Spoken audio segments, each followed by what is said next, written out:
Marcus Taylor was the kind of man people passed by without a second glance.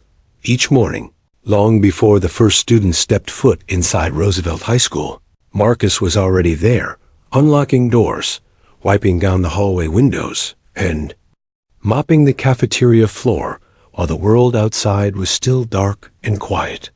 By the time the school bell rang, the building gleamed. He'd disappear into the background like a shadow, wearing his navy blue custodial uniform and pushing a worn mop cart that squeaked with every turn out to most. He was just Mr. Taylor, the janitor. Students barely noticed him. Some nodded out. Of courtesy, others looked straight through him, like he was part of the furniture. Teachers were polite, though distant, caught up in lesson plans, meetings, and the daily grind. He didn't blame them. After all, who pays attention to the janitor? But Marcus didn't need their attention. He had a rhythm, a routine. It kept his world in order. Every afternoon, after classes ended and the halls quieted down, Marcus would make his way to the gym. That was his favorite part of the day. The sound of rubber soles squeaking on hardwood, the echo of basketballs bouncing off the court, the smell of old leather from the bleachers. It reminded him of a life he once lived. He'd wait until everyone left. Then, in that golden hour of silence before sunset, he would sweep the court as his 12-year-old son Leo sat on the top row of the bleachers, legs swinging, backpack at his side, quietly doing his homework. Sometimes Leo would hum to himself. Sometimes he'd talk about school or ask random questions about the universe. And sometimes on Marcus's best days, he'd ask about karate. That's when Marcus would stop sweeping, lean on his mop handle, and smile out to Leo. His father was a hero. Not because he scrubbed gum off lockers or cleaned up vomit in the lunchroom, but because he carried himself with a quiet strength Leo couldn't explain. He didn't yell. He didn't complain. He never made excuses. He just showed up every day. No matter how tired he was, few people at Roosevelt High knew anything about Marcus's past. If they had, they might have looked at him differently. Years ago, Marcus had been one of the most respected karate instructors in the state. Known in competition circles as the Hurricane for his swift, explosive movement, he had trained hundreds of students at his small but successful dojo on the corner edge of town. His studio was more than a business. It was a second home. A place where kids who had nothing found purpose, where Marcus taught not only kicks and stances, but values like discipline, humility, and courage. Then tragedy struck. His wife, Teresa, was killed in a car accident while on her way to pick up Leo from school. The crash was sudden, the grief overwhelming. Marcus crumbled. In one day, he lost his partner, his joy, and his reason for balance. The dojo closed within weeks. Trophies were boxed up. The GI went into the attic. His black belt, once a source of immense pride, was folded gently and tucked away like a memory too painful to face. He needed a job that would allow him to raise Leo alone. Something stable. Something quiet. So, when the custodial position opened up at Roosevelt, he took it. It wasn't glamorous, but it paid the bills, gave him health insurance, and let him be near Leo. That was enough. Except at WASN, T. There were days when Marcus missed his old life with a deep ache in his chest. He missed the sounds of practice, the laughter of his students, the clapping of palms after a successful demonstration. But more than that, he missed the sense of purpose that teaching gave him. Sweeping floors felt like surviving. But training others, that had been living. Still, he never complained. And never, not once, did he tell anyone at the school who he had once been. Until that day came. It started like any other. The gym was buzzing after school. A group of rowdy students were messing around with a basketball, talking loud and cracking jokes. Marcus swept along the edge of the court, careful not to disturb them. He didn't mind the noise, he was used to it. But then, while waiting for Leo to finish his homework, Marcus found himself drifting into an old habit. He stepped onto an odd, empty corner of the court, placed the broom aside, and began to move, slowly, deliberately. Each movement was fluid and precise, arms slicing the air, feet grounded and balanced. A kata, one of the earliest forms he had learned as a boy. It brought peace to his mind, like meditation in motion.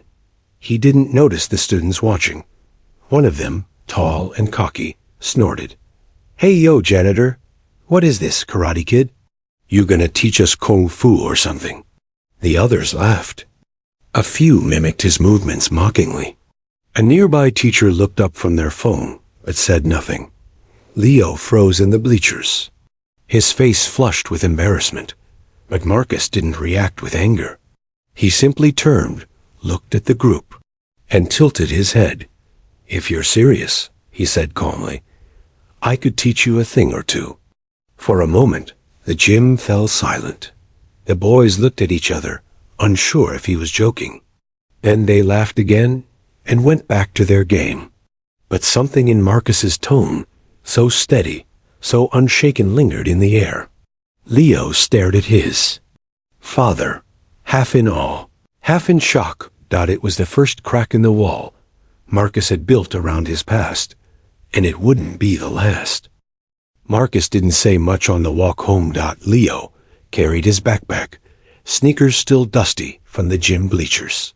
He glanced up at his father several times, expecting him to say something, anything about what had happened. But Marcus walked steadily, face calm, eyes forward, not angry, not embarrassed, just quiet. Finally, as they reached the small 2-bedroom apartment they'd called home for the past 5 years, Leo broke the silence. "Why didn't you tell them?" Marcus stopped, his keys halfway in the lock. "Tell who what?" "The kids, the teachers, anyone." Leo shifted awkwardly.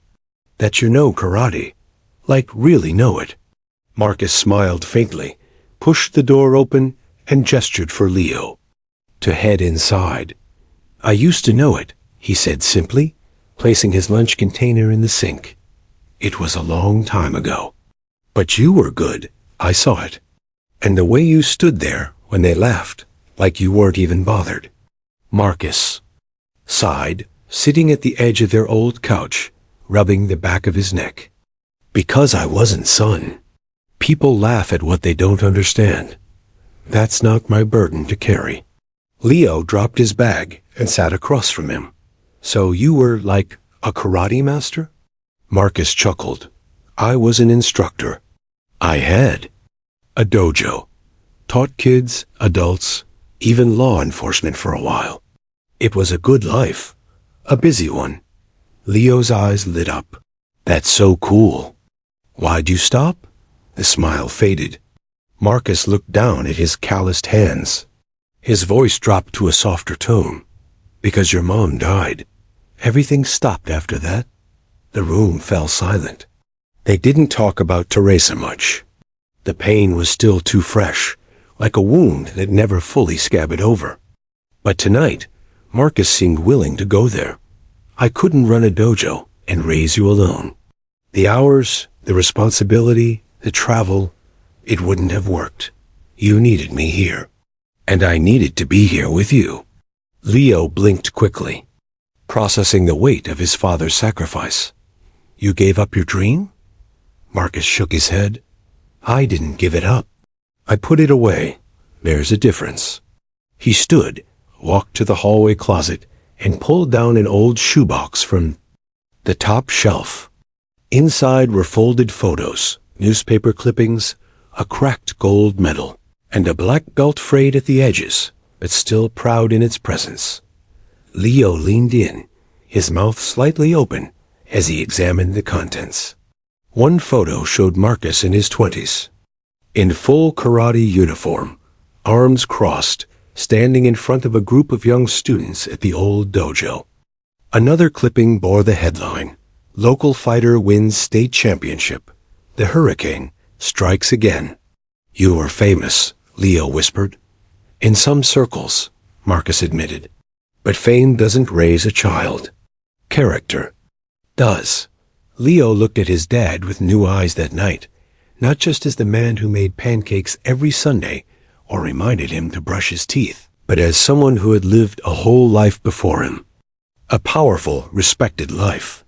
A life filled with motion, discipline, purpose. He had questions, but he didn't ask them all. Not yet. Instead, he said, "You should show them. The kids, the school. You still have it, Dad," Marcus chuckled. "I don't need to prove anything to anybody." "But maybe they need you," Leo said quietly. "More than they know." That sentence stuck with Marcus long after Leo fell asleep. The next day, the gym buzzed again. Marcus kept to his routine mop, rinse, polish, repeat. But something had shifted in how the students looked at him. A few nodded respectfully. One even held the door open. Word had started to spread. He caught whispers in the hallway. "That janitor's not a joke, bro. He's legit. I heard he used to win tournaments." Yeah, like a real black belt. His nickname was the Hurricane or something. Marcus didn't acknowledge it. He didn't need to. He continued working, keeping his steps steady and his eyes low. But deep inside, something stirred. Not pride exactly, more like something reawakening after a long winter. A piece of him he thought had died when Teresa did. Later that afternoon, one of the boys from the group that mocked him came up nervously. "Hey, Mr. Taylor. Me and a couple guys were wondering, could you maybe teach us something? Like real karate? Just to see if we're any good." Marcus wiped his hands on a towel and looked at the boy. Not with scorn, not with smugness, but with the calm evaluation of a man who had once judged hundreds of students before. "Are you serious?" Marcus asked. The boy hesitated. "I think so. Karate isn't about looking cool. It's not for jokes or TikToks. It's discipline, respect, practice. If you can't commit to that, I won't waste your time." The boy straightened, trying to seem braver than he felt. "We'll show up. I promise." Marcus nodded. "Tomorrow, after school, gymnasium, wear gym clothes, and come with a willing mind." The boy grinned, ran off, and Marcus stood alone in the hallway, watching him disappear around the corner. He exhaled deeply. For the first time in years, he felt something pulse beneath the surface of routine. A quiet electricity. Not from pride, or revenge, or proving anyone wrong. It was purpose. That night, he found his old black GI in a storage box and washed it by hand. The fabric still smelled faintly of the old dojo of sweat, wood floors, and memories. He folded it with care, placed it on the chair beside his bed, and turned off the light. Tomorrow, it would begin again. The next day started like any other at Roosevelt High. The halls buzzed with the sounds of lockers slamming, sneakers squeaking on tile, and teenagers huddling in noisy clusters. But beneath the everyday chaos, a quiet rumor continued to ripple through the student body. Something about the janitor, something about karate. Some dismissed it as nonsense. Others were curious. A few were amused. And at least one person saw it as a challenge. That afternoon, just as the final bell rang, Marcus made his way to the gym. He was dressed the same as always. Navy blue work pants, a faded polo shirt, and old sneakers. No black belt, no GI. No grand entrance. Just a man with quiet purpose and nothing to prove. He laid out a few soft mats in the corner of the gym and started his routine cleanup. He wasn't sure if anyone would show up, and honestly, part of him hoped no one would. Another part, the deeper part, quietly hoped they would dot at 3:45 p.m. They came. 5 boys, all juniors, swaggered into the gym like they owned the place. The leader, Troy Carter, was a star basketball player known for his charm and sarcasm in equal measure. He was the one who had mocked Marcus a few days earlier, the one who called him Mr. Miyagi while the others laughed. They wore gym clothes and grins, the kind that told Marcus they didn't come to learn. Not really. They came to entertain themselves, maybe shoot a video, maybe poke the bear. "Hey, Mr. Taylor," Troy called out, tossing his bag on the bleachers. "We're here for your karate class. Hope you brought some nunchucks." More laughter. Marcus didn't flinch. He didn't smile either. He stood up straight, brushed his palms on his pants, and looked them over calmly. "No nunchucks," he said. "Just you, me, and the basics." Troy exchanged a look with his friends. "So, like, what do we do first? Break bricks with our faces?" "First," Marcus said, walking slowly toward them, "you learn how to stand." Troy raised an eyebrow? Stand? Yes, a proper stance. Without that, everything else falls apart. One of the boys laughed. "This is going to be a breeze." Marcus didn't respond. He simply took his place on the mat and demonstrated a front stance, feet shoulder-width apart, knees bent, fists held tight and still. "Get in position," he said. They copied him clumsily, their knees wobbling and arms too loose. "Lower." Marcus said. They lowered. "Now stay." 10 seconds in, the first one shifted.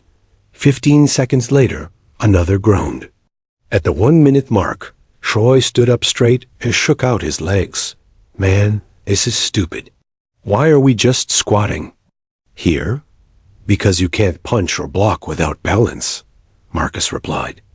"Balance begins with stillness. Try again." Reluctantly, they resumed the position. He moved them into basic forms: straight punches, high blocks, low blocks. No spinning kicks, no flips, just controlled motion. With each repetition, their laughter faded.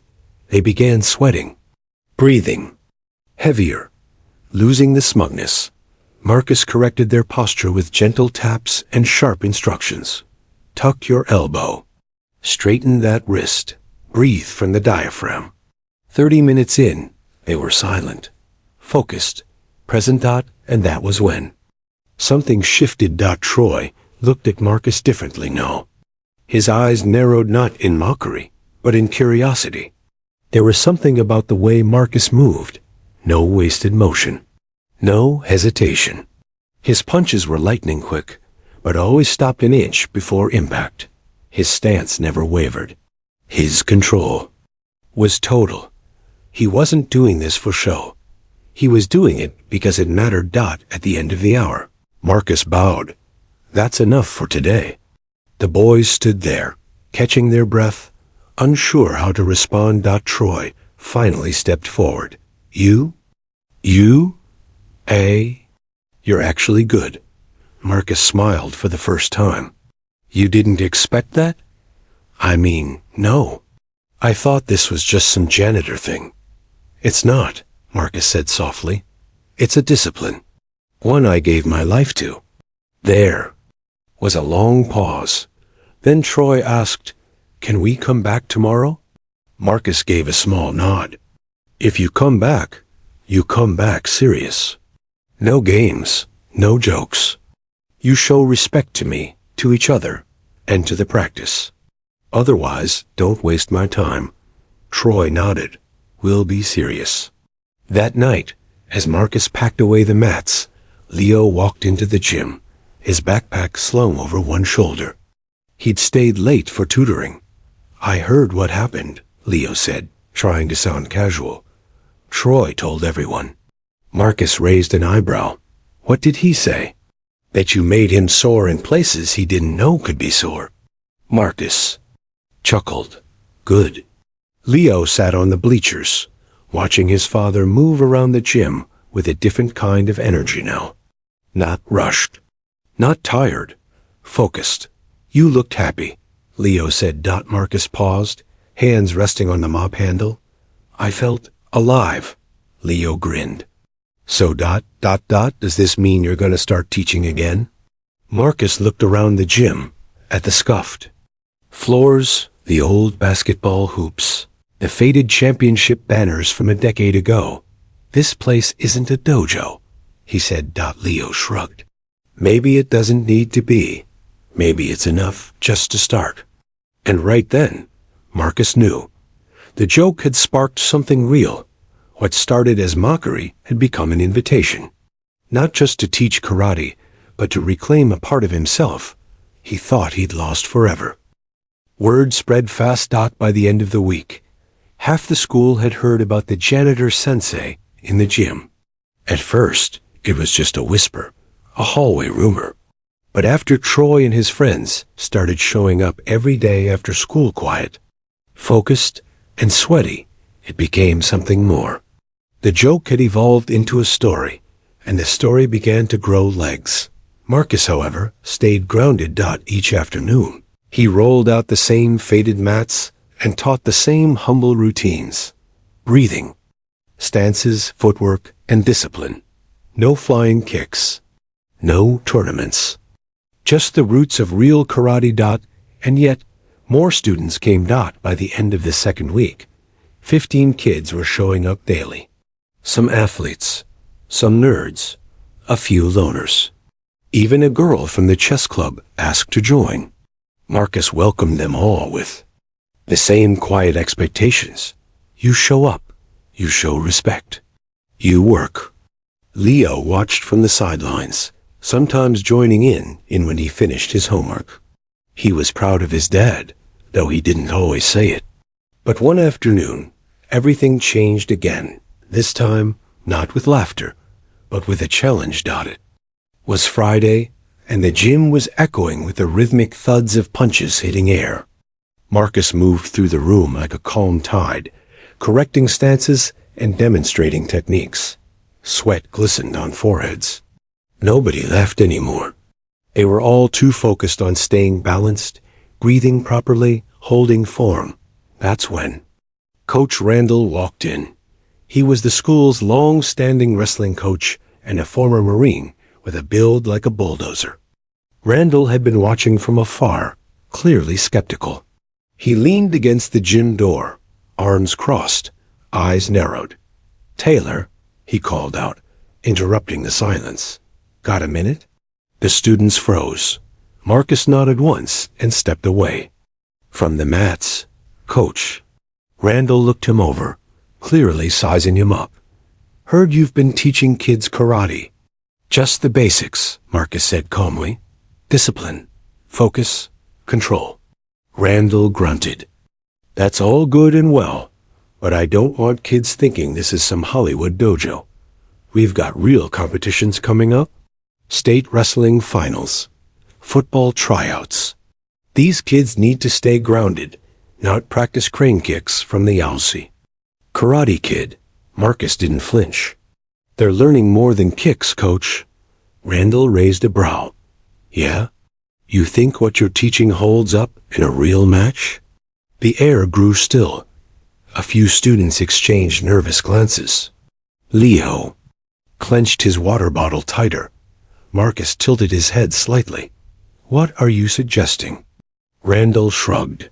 "Friendly challenge. One of my boys. No punches, no injuries.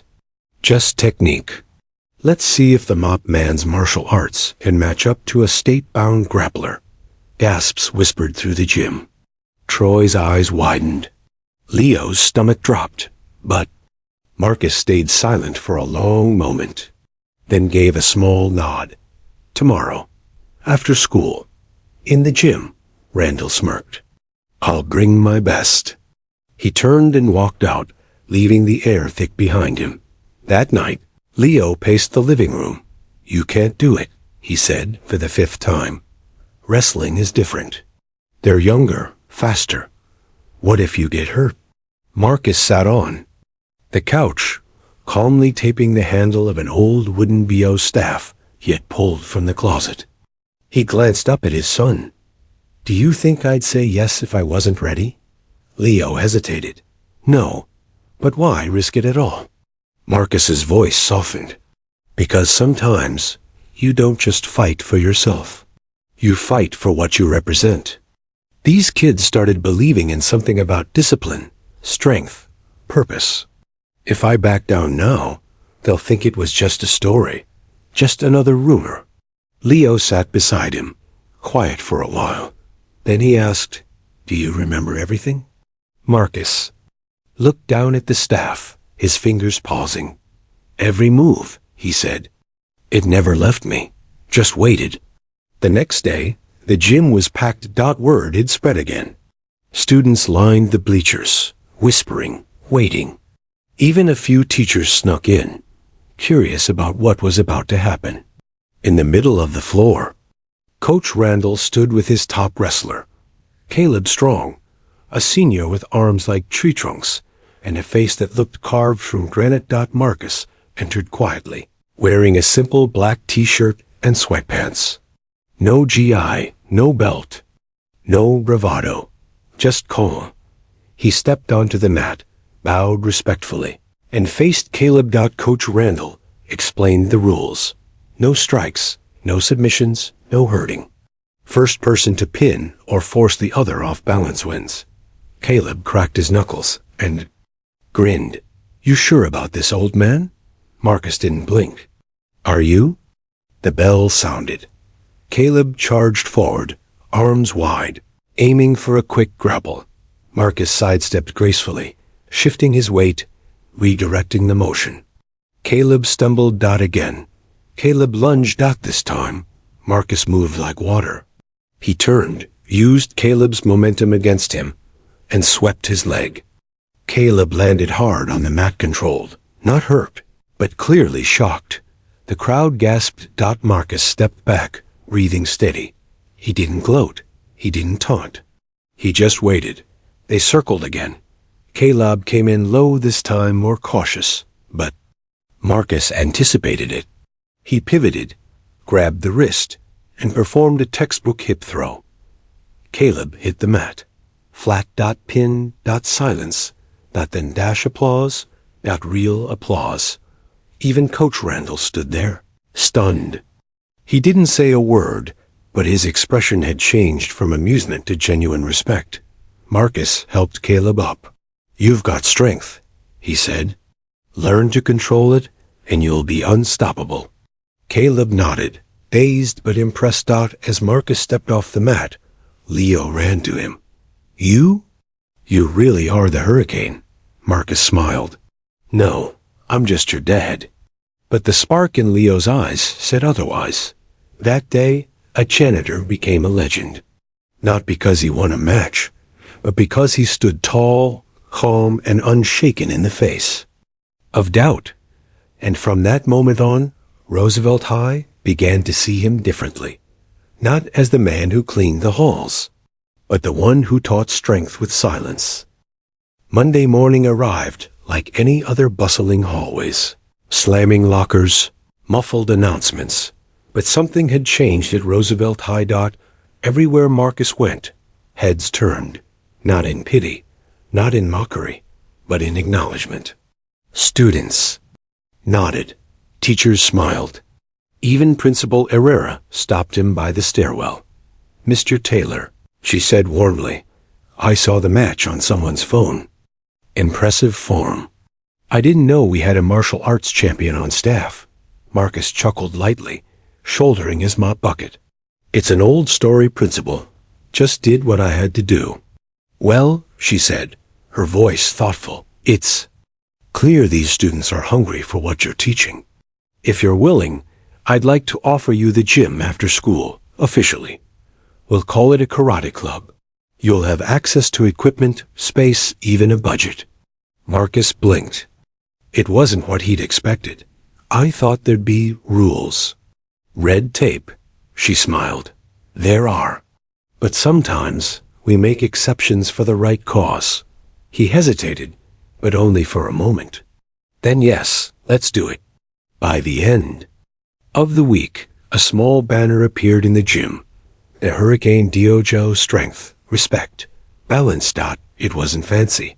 Just white letters on a blue background, hand-painted by students. But to Marcus, it meant everything. He brought out his old GI from storage. It was still stiff with age, but he wore it with pride. The black belt around his waist, frayed and worn, still held the weight of years. Each knot tied reminded him of who he once was, and who he still could be. Attendance doubled in a week. Not just boys this time. Girls, freshmen, even a few teachers started showing up. The club room was buzzing with energy punches meeting air, feet stomping with discipline, students learning how to move with intention, instead of just speed. He didn't train fighters. He trained character. When a student spoke out of turn, he made them hold horse stance for 60 seconds. When someone bragged, they spent 5 minutes practicing bowing until they understood humility.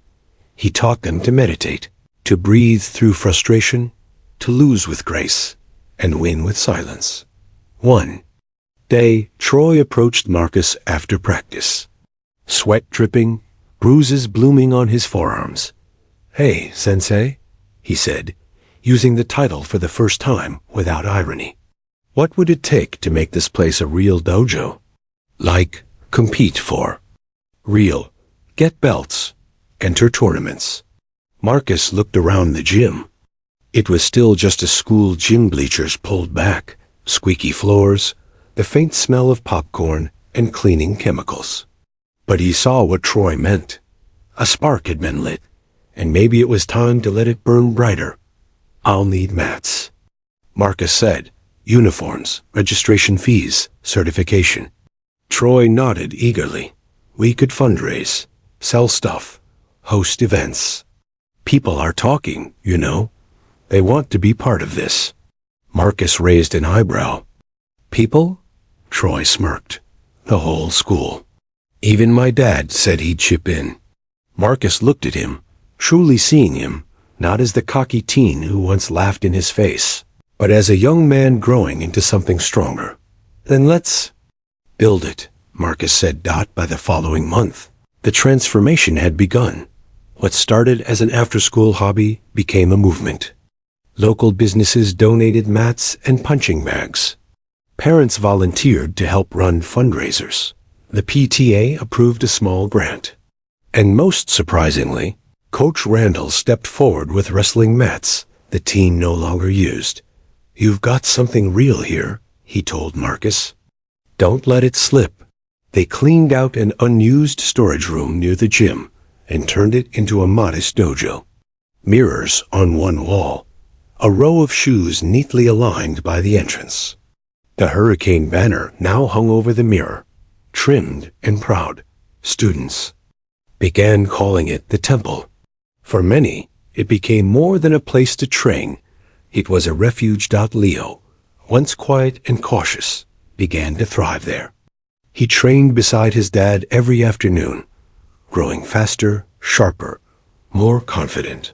He began helping other students with stances and forms, taking on a quiet leadership role Marcus never pushed on him, but was proud to see. One night after practice, Leo lingered behind, wiping down the mats as his father packed away gear. "Hey, Dad?" Marcus looked up. "Yeah? I want to go for my yellow belt." Marcus paused. "You sure?" Leo nodded. "I've been practicing every day. I want to earn it. For real." Marcus smiled. "Then we'll do a formal test next week. Just you. And me. No favors." Leo grinned. "Wouldn't want any." That weekend, Marcus stood in the dojo alone. He stared at the wall mirror, watching his reflection. He bowed. Then slowly, deliberately, he moved through an old kata as if his competition days. Each movement crisp, every breath controlled. The years melted away. He finished in a final stance, fists tight, sweat beading at his brow. Silence. Then, a slow clap. He turned. Principal Herrera stood in the doorway. "Still got it," she said. Marcus exhaled, smiling. "I never really lost it." She stepped forward, hands clasped behind her back.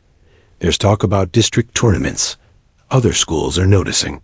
If you want to take this beyond our walls, I think you should. Marcus looked around the dojo, the mismatched mats, the peeling walls, the banner made by kids who once laughed at him. This place had heart.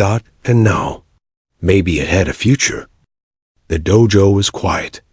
The late afternoon sun slipped through the high windows, casting golden shafts across the padded floor. It wasn't practice time.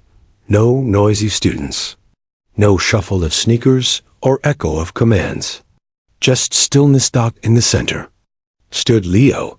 He wore a white GI, freshly washed and slightly too big at the sleeves. His belt, still white, was tied in a clean knot. His hair was damp, his expression focused. Across from him stood Marcus, dressed in his weathered black belt uniform, holding a small wooden clipboard. It was time. The yellow belt test. Leo's first. For most students, a yellow belt was simple, a sign they'd committed to the basics. But for Leo, this was more. This was about proving something. Not just to his father, but to himself. That he could step out from behind his dad's shadow. That he had earned this through sweat, struggle, and repetition. Marcus looked at his son, not just as a parent, but as an instructor. This wouldn't be easy. It couldn't be. Begin. Leo bowed deeply, then launched into his first kata. His movements were sharp, purposeful. He transitioned smoothly from horse stance to front stance. Each strike focused, each breath audible. He had practiced this 100 times. In the backyard. In his room. Sometimes in the reflection of store windows when no one was looking. Marcus said nothing, simply observing. His face was unreadable. Leo moved into basic blocks, high, middle, low, then into a simple step-kick combination. His technique wasn't perfect, but it was committed.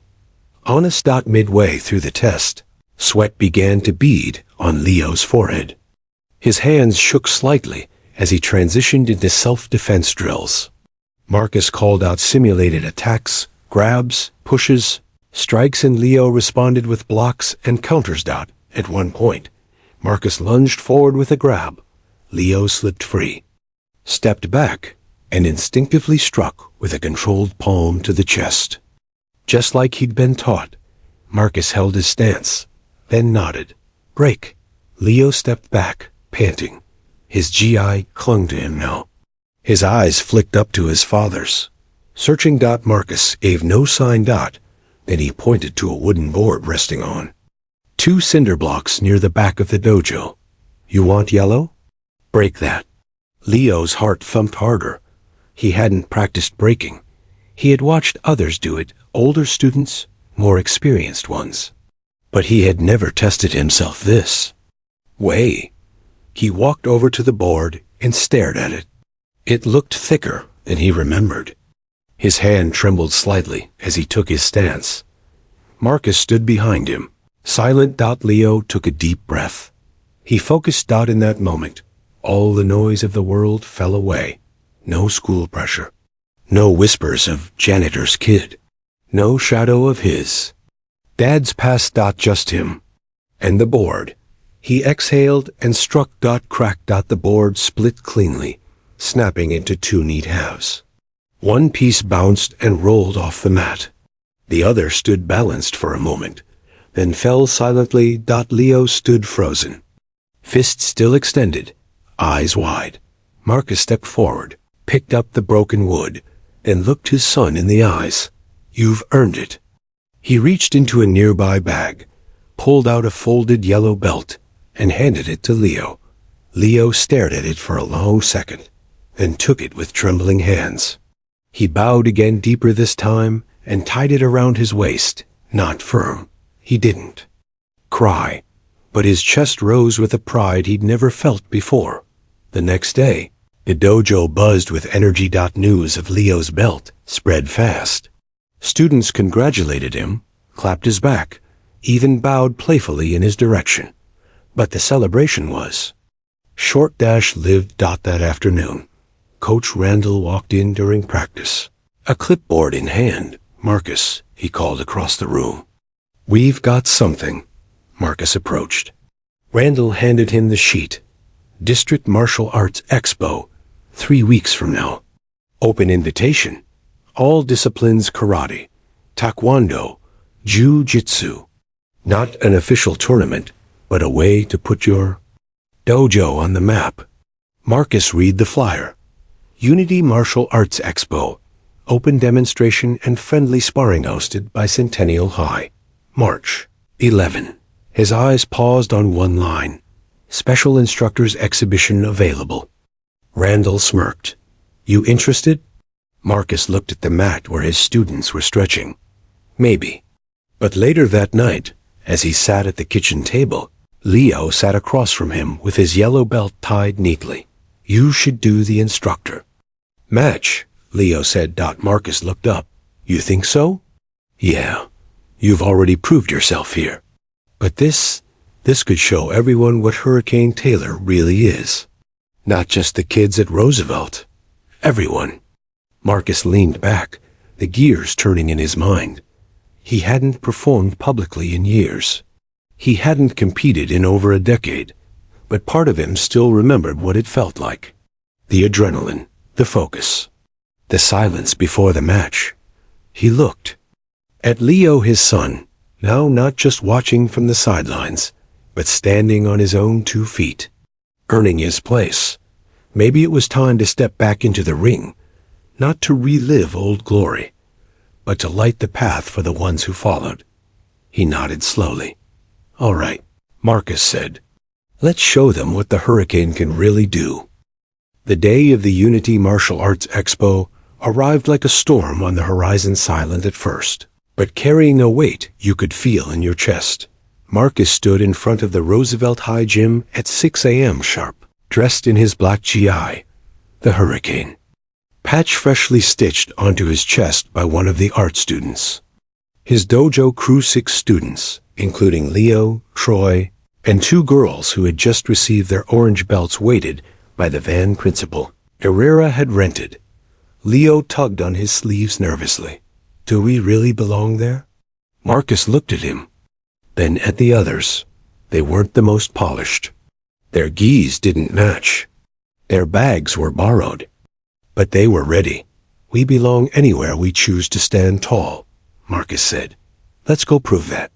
The drive to Centennial High was quiet. The students stared out windows, headphones in, breathing shallow. It wasn't just nerves. They knew this wasn't practice anymore. There would be real eyes watching, real judgment, and real competitors. When they arrived, it hit them like a wall. The expo was bigger than they'd expected. Dozens of schools and private dojos lined the massive gymnasium. Vinyl banners, booths, warm-ups happening in every corner. Competitors stretched in full uniforms, barefoot with black belts crisp and gleaming.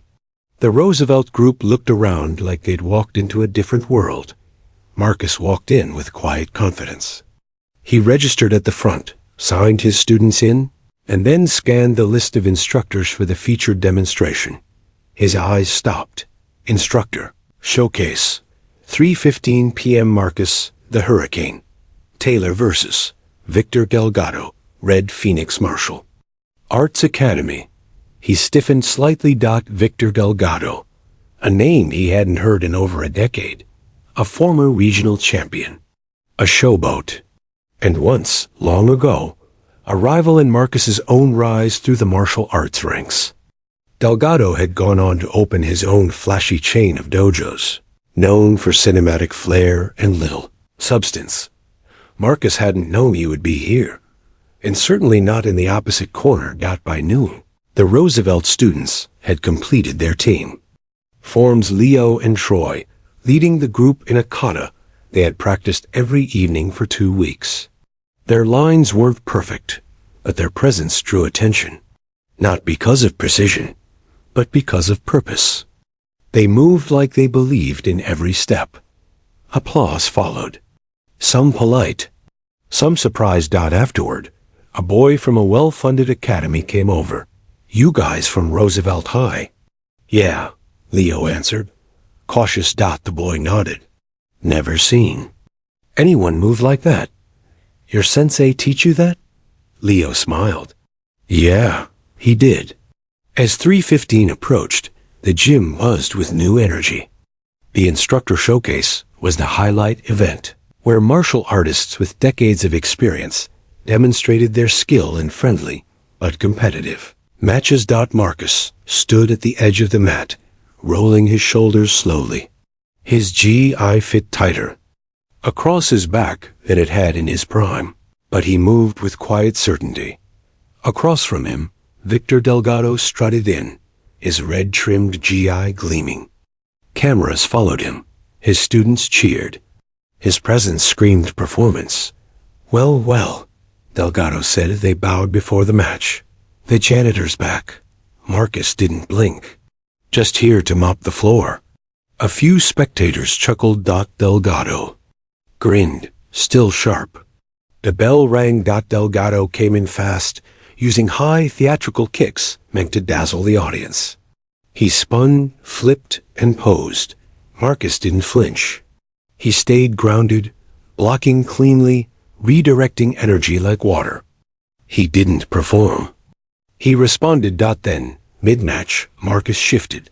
He pressed forward with lightning speed, swept Delgado's leg, and brought him to the mat in a fluid, powerful takedown that was unmistakably real. The crowd gasped. Delgado scrambled up, humiliated. His next attack came wild with frustration. Marcus countered it with a perfect combination. Block, sidestep, reverse palm strike, stopping just an inch from Delgado's jaw. Match point. Silence. Then the crowd erupted. Not in flashy cheers, but in genuine, rising applause. After the match, as the crowd dispersed and instructors shook hands, Delgado approached Marcus again. Wasn't expecting that, he muttered. Marcus simply nodded. You never did. Delgado extended a hand. Guess you never really stopped training. Marcus looked at it, then shook it. No, I just stopped needing to be seen. Back at the Roosevelt booth, the students swung their sensei with excitement. Did you see that takedown? Coach Randall's gonna freak. You looked like a real samurai. Leo said nothing at first. He just looked at his dad, quiet. Okay? Marcus asked. Leo nodded. I've never seen you like that before. Marcus put a hand on his shoulder. That wasn't me showing off. That was me reminding you and everyone else what this really means. Leo looked up. What? That? We don't fight to win. We fight to stand. And today, you stood. That night, as the sun dipped behind Centennial High, the Roosevelt crew loaded into the van. Their banner was crooked, their uniforms sweaty, but they had left their mark. As they drove away, Leo leaned his head against the window. You think we'll be ready for regionals next year? He asked. Marcus glanced in the rearview mirror. If we keep showing up, stay grounded, and fight with purpose. He smiled. We won't just be ready. We'll be remembered. Spring settled into Roosevelt High like a quiet triumph. The buzz from the expo lingered for weeks. Teachers congratulated Marcus in the halls. Parents asked about enrollment in the dojo, and even students who once ignored him now greeted him with a respectful sensei. But Marcus didn't let the attention change him. Each afternoon, he was still the first one in the gym, unrolling mats, taping corners, adjusting gear. The only difference was the way students looked at him now, not as a janitor with a broom, but as a teacher with a legacy. The Hurricane Dojo had outgrown its little storage room. The school board, after seeing a stream of positive letters and a video of Marcus's takedown at the expo, had approved the transformation of the unused north wing into a permanent training space. Mirrors, mats, proper storage, even a nameplate. That read, Hurricane Dojo, founded by Marcus the Hurricane Taylor. Marcus smiled when he saw it for the first time. Not because his name was on the wall, but because it finally felt like everything had come full circle. In the weeks that followed, new students joined the ranks. Some were shy, others brimming with energy. One girl, Maya, showed up wearing a pink hoodie and combat boots. "I heard you teach real karate," she said to Marcus on her first day. "Not that movie stuff." Marcus simply nodded. "Only if you're ready to learn real respect." She grinned. "Cool, let's go." The dojo became a sanctuary for kids like Maya, kids who felt like outsiders, who needed something more than sports or books or empty distractions. They came for the kicks, but they stayed for the lessons. Leo had grown in more ways than one. Now a proud orange belt, he began helping teach the younger students, especially those who were nervous or unsure. His voice was more confident, his movements crisp, and for the first time, he spoke in front of the class. "My dad always says we don't train to fight people. We train to fight what's inside of us. Fear, anger, doubt. So don't worry if you mess up. We're not here to be perfect. We're here to be better." Marcus watched from the edge of the mat, arms folded, pride warming his chest. His son wasn't just wearing the belt. He was living it. One evening, after practice, Leo and Marcus sat on the gym floor, eating leftover pizza with a few students. Troy was flipping through an old martial arts magazine, one that featured Marcus from years ago. The headline read, "The Hurricane Rises." Troy looked up. "Why'd you stop fighting, Sensei? You could have gone pro." Marcus leaned back, taking a breath. "I didn't stop. I just started fighting different battles." He looked around. At the group, the students, the mismatched ear, the new friendships forming between kids who would have never spoken in the cafeteria. This dojo, it became my ring. And in it, I found something better than trophies. Leo nudged him. "Still would have been cool to see you on a billboard." Marcus laughed. "This school wall is more than enough." Then came the invitation that would test them all. A letter arrived from the State Martial Arts Alliance. The Hurricane Dojo had been nominated for a new Youth Mentorship Award, and they were invited to perform a live demonstration at the annual conference. Marcus read the letter 3 times. "Why us?" he asked aloud. Principal Herrera, who handed him the envelope, replied, "Because sometimes the most powerful changes don't come from spotlight dojos. They come from mob closets turned into sanctuaries." So they prepared. Leo led the kata team. Troy helped choreograph the weapons form. Maya, now a white belt with attitude, worked on a solo demonstration of focus and balance. Marcus oversaw it, all not as a coach barking orders, but as a mentor guiding the vision. On the day of the performance, the Hurricane team stepped onto a professional stage for the first time. Hundreds of instructors, masters, and students from around the state sat in rows, watching. The music began, and the team moved like one. Sharp strikes, flowing transitions, perfect timing. But most importantly, they moved with heart, with humility, with pride not in victory, but in the journey. When the final bow came, the room erupted, not because they were the most polished, but because they were the most real. Later, a well-known sensei approached Marcus backstage. "You built something special," the man said. "Not just a dojo, a movement." Marcus shook his head. "I just gave them space. They built it themselves." As summer approached, Marcus and Leo took a walk through the neighborhood one evening. The sun dipped low behind the trees, casting long shadows across the cracked sidewalks. The air smelled like cut grass and distant barbecues. "Think we'll keep going?" Leo asked. Marcus smiled. "You mean the dojo?" "Yeah, I mean, people are noticing us now. Bigger tournaments. More eyes." Marcus stopped, then looked at his son. "You know what the best part of being a hurricane is?" Leo tilted his head. "You don't move with noise. You move with purpose.